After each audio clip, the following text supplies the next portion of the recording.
Hello, in this video we're going to deal with basic ideas of axial loading. This is just going to be how do you approach an axial loading problem.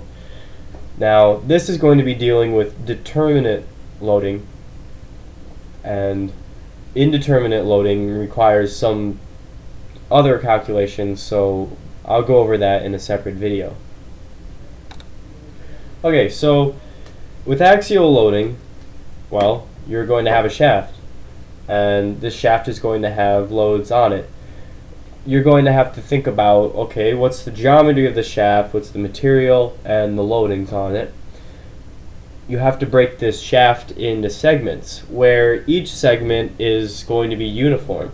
So every time there's a change in the shaft, be that a change in diameter, material, or geometry in general, you're going to have to break that into a new segment. Now, it's going to be handy to look at the shaft as going from left to right, where left you have the end of the shaft being clamped and on the right end free. And you're going to work from the right end, the free end, towards the clamped end, analyzing each of those segments as you go along. Now here is a good example of a shaft that undergoes a lot of changes. So as you can see, the very right end is where we start with section 1, L1. It has a load on the right end, and on the left end of this segment you have another load and a change in diameter. So you have a segment boundary, then you hit segment 2. Now segment 2 ends when the material changes right here. So that's change in material, have to start a new segment. Here we go, change in diameter and composition, where it becomes either hollow or composite. And then here, another change in diameter, new segment. This one you can see no change in diameter or material, but there's a load in the middle of it, so you have a new segment. And so on. It's fairly intuitive. Just think about it, every change basically you're going to have a new segment. One of the cases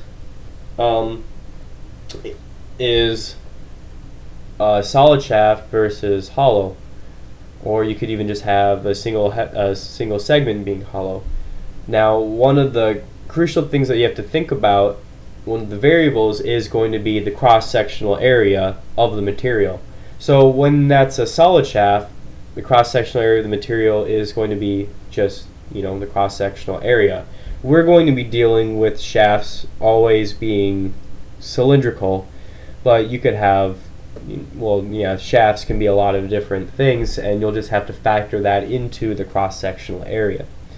Now, for a cylindrical shaft and a cylindrical hollow shaft, you're going to have to think about, okay, we just want the cross-sectional area of the material. So here, where you have an inner diameter of effectively negative empty space, you can solve for the cross-sectional area of that material as being the larger circle minus the inner hollow circle. As you can see here, now you just have to think about your outer diameters and your inner diameters. Now, for actually calculating things out, the variables that we have to look at is the axial force, which is P, which you get from your loads on the shaft. Young's modulus is a property of the material that the shaft is made of, where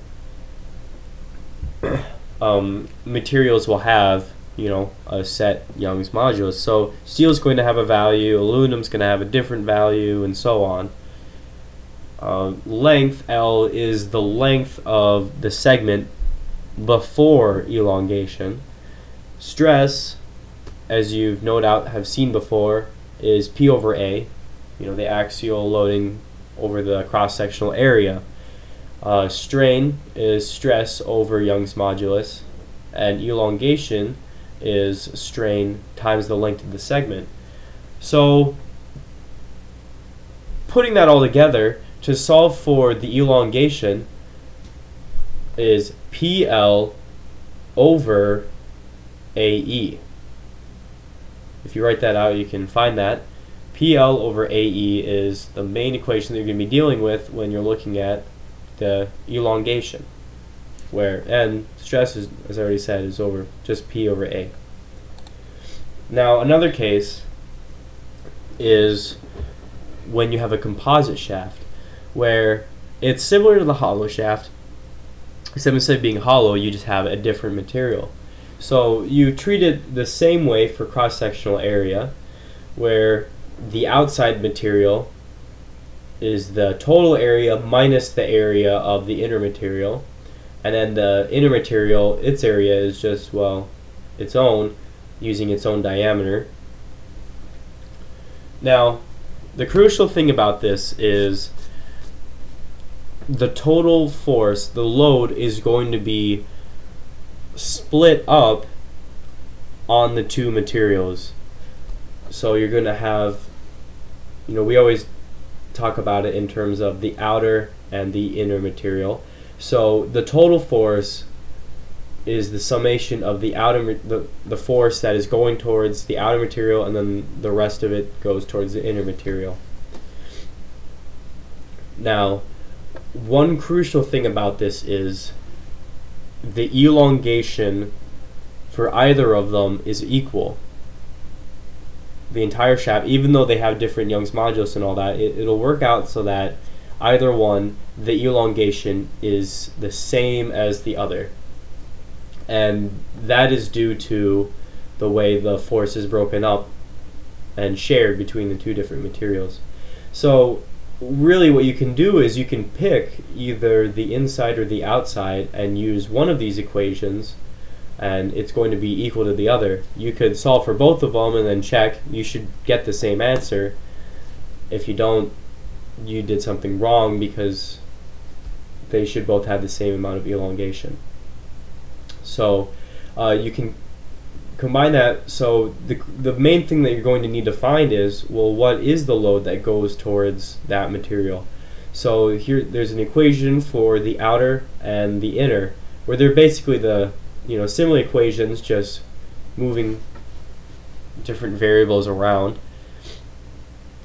And so once you solve for either your PI or your PO, then you can plug it into your elongation equation, and then you can find out what the elongation is there.